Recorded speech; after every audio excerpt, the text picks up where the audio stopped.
Our daughter's still in our bed, too. And parents don't like that when you say it. They're like, you got to keep them outside. Don't look at them. It's my fault. So we had a kid late in life. We have one kid. And so we're kind of hitting all the sites. And I would be, when I get home, travel a bunch, and I get home, I'd want us to all sleep in the bed together. And I've kind of built up a habit now, and it's happening. So it's tough, though, because kids don't know how to sleep. I mean, she makes king bed feel like a twin. I mean, I'm on the edge. When I sleep alone in a hotel, I have to sleep with my head on the nightstand. It's the only way I know how to go to bed. She gets sized upside down. If you woke up upside down tomorrow, you would go to the hospital. She's also apparently going through menopause because she's the hottest human being that's ever lived. I mean, I'm freezing at night. She just kicks all the covers off, and you're like, yeah, no, you go ahead. It's your bed. We're lucky to be in it. She's got to, at some point, you know? I don't know. She'll be 37 years old. Hey, can I get in the bed with you guys? Her kids are upstairs asleep in their bed. Her husband left a while ago. He ain't gonna put up with that. The best wedding I've ever been to was my cousin's wedding. It was a real redneck affair. It was right outside Louisville, Kentucky, where my parents are from. And my cousin's name is Tuesday, which is a good start. The invitation said, Tuesday's getting married, rehearsals Friday, wedding Saturday. People were like, we gotta be there Monday for this wedding? How long is this wedding? It's a week? We get there, I'm wearing a button-down shirt, khaki pants, nothing crazy. I'm wildly overdressed. I look like I work there. Everybody else just has a football or basketball jersey on. My uncle, his daughters get married. He has his tuxedo jacket, pants, cummerbund, bow tie, no shirt. They forgot his shirt, and instead of waiting to go get it, he was like, let's do it without it, right? Like, that's... And he doesn't have a body that's like, that's cool, man. You know, he has a body that you're like, put your jacket on backwards, flip it around. Yeah. And then you see his back, and you're like, whew, all right, go back the regular way. Yeah, that's my fault. How's your back worse than your front? We go into the church, bride and groom. Looks like it's home and away. That's how many jerseys are in there. Guys are drinking beers in the church. Like, that's something I've never heard a pastor be like, guys, could we not drink alcohol in the church? And they're like, oh, didn't know this was the nice part of town. All right. The reception is next door, just at a lady's house. Like in her backyard. Like she doesn't do, it is, she's like, and I do receptions all the time. We were her one and only reception. So we walk over, they took a horse and buggy. The horse was the oldest horse I've ever seen. I thought it was a donkey. I thought they got a deal on a donkey. And the guy was like, this horse was in the Kentucky Derby. Like the first one that they did? Is that Secretariat's father? How old is this horse, man? You know they lay down, right? So we walked. It took them 45 minutes. They went up a driveway and back down the next driveway. They're sweating, almost divorced by the time they get there. The reception, like I said, it's in her backyard. They put plywood on the grass, like side by side, to make a dance floor. Dance just to a radio station on a boombox. Just like 104.5. You would have to stop for weather and traffic updates. There was a punch bowl that was low to the ground, like on a low table. And so I was giving it to kids. I was trying to help out. And then someone was like, that's wine. And I gave it to so many kids. I don't know anything about wine, but I don't think they tell you to pour it into a bowl. Like, that's not... No one's ever like, let's get out of that box, get in a bowl. You know, let's let it breathe a little bit. I got a couple 9-year-olds pretty loose that night. The end of the night comes, everybody's drunk, children, adults, it's across the board. A fight breaks out. We hear some of y'all fight. And I mean, you're sitting there, you got a 50-50 shot. It's not your side of the family. We get over there, it's 100% our side. It's my dad's aunt and an uncle, both rolling around on the ground. They're in their late 70s. He wanted to leave, she did not. So they thought, let's just handle it in front of everybody. He's on top of him, she punches him, He then punches her, and you're like, you can't do that, you know?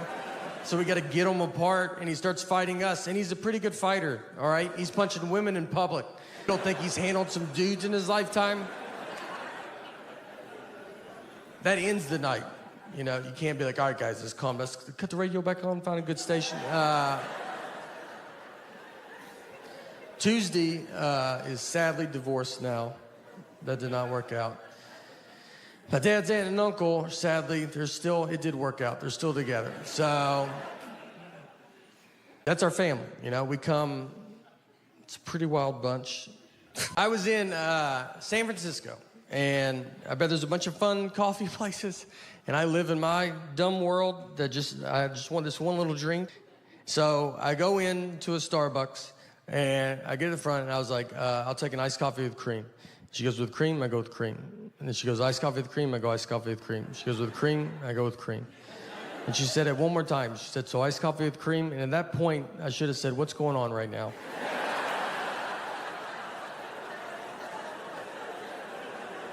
Where are you at in your head? Because I feel like we're in two different places. But I was nervous, and there was people behind me, and I was like, cream or no cream? Honestly, I'll give you $20 if you let me leave right now. I cannot, this is the most I can talk about this. I don't even know what's happening anymore. So I paid, I go stand in line, you know, where you gotta wait for your drink. There's like 5 of us waiting for our drinks. So she puts the iced coffee up there first, no cream, and I was like, whatever. I'll just do it myself, you know? Like, I don't like doing it myself, but I was like, all right, I'll just do it. So before I could get it, she's walked back with a can of whipped cream, and she's shaking it. And I'm just looking at it, like, thinking that's someone else's. I'm like, someone's getting whipped cream. That's fun. One of you guys are getting whipped cream? And I look down, and she starts spraying the whipped cream on top of my iced coffee. She just yells out, iced coffee, whipped cream, yells it out. The other 4 people turn their back, like they don't want you to accidentally think that's what they ordered. And I'm just left alone, like, that's what you thought I said over there? You don't think I would have said iced coffee with whipped cream? You think I'm just some nut job? It's like, I've had too many problems in this Starbucks, so I'm only going to use the words that I want and no other words. Iced coffee, whipped cream cup. And they didn't have a top for it, so whipped cream, it doesn't sink and become less embarrassing. It moves. It's like a buoy in an ocean that everybody sees. I'm just walking through the crowd like, this is my favorite drink. I don't know if you guys drink this at all. Is anybody? Nobody does this? I'm surprised. And I walked outside and threw it away and tried again at a different Starbucks. All right, thank you, God. I can't thank you enough. You are unbelievable. I'm not smart at all. I'm smart enough to like answer my 6-year-old's questions. He's like, why is the sun hot? I'm like, 'cause it's on fire. That's a stupid question. And I tell her that, all right, because I know that she'll be smarter than me next year and then just for the rest of her life. So I am really sticking it to her while I can. I know nothing about like adult stuff that you're supposed to know about. Global warming, that's one that everybody yells at you about. And they're like, you better do something. I'm like, I'm so tired of it. Let's do it. I'm like, I barely made it out of high school. I don't really know how rain works. So why don't you let me figure that out, and then I'll do global warming, you know? But I've seen it rain without clouds. Where's that water coming from? So I'm pretty swamped with this rain stuff right now, but once I get to the bottom of that, I'm gonna do global warming, and I've got some pretty good ideas, you know?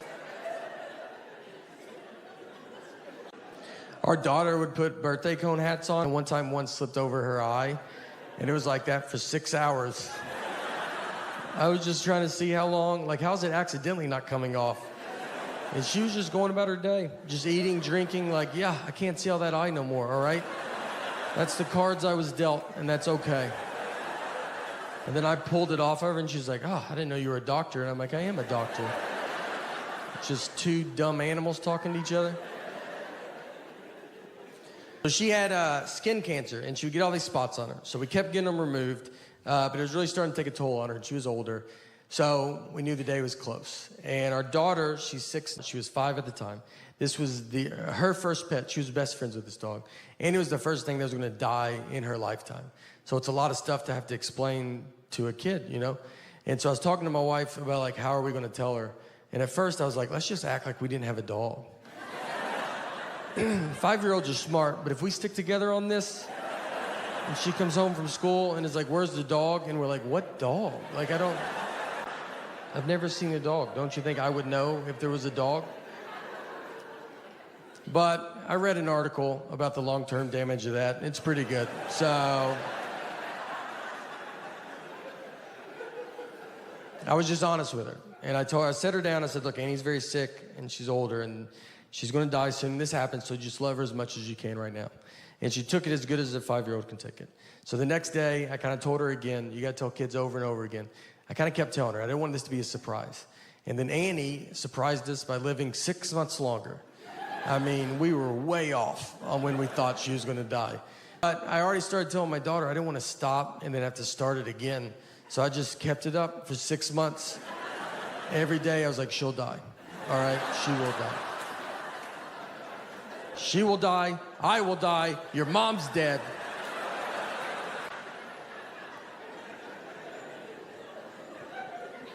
So finally the day was here, and our daughter was at school. And so my sister and my wife, they took Annie to go have to put her to sleep. And I went to go pick up our daughter to tell her. I've already been telling her. And so I picked her up, I told her, it was brutal, very sad. She took it as if this was the first she's heard about it. We get home, and my wife was like, how was it? Which is already a dumb, like, it was great. You know, I loved it. Can't wait for the next thing to die. Nice to say I told you so, you know. I told my wife it was terrible, you know. And then my wife goes, you didn't tell her that I did it, did you? And I was like, no, why would I say that? Like, I didn't even think about it, you know? Then I looked at her, like, is that what you would have said, though? Would you have told her that I did it? You know how your dad's been talking with the dog dying? Well, he's finally had enough.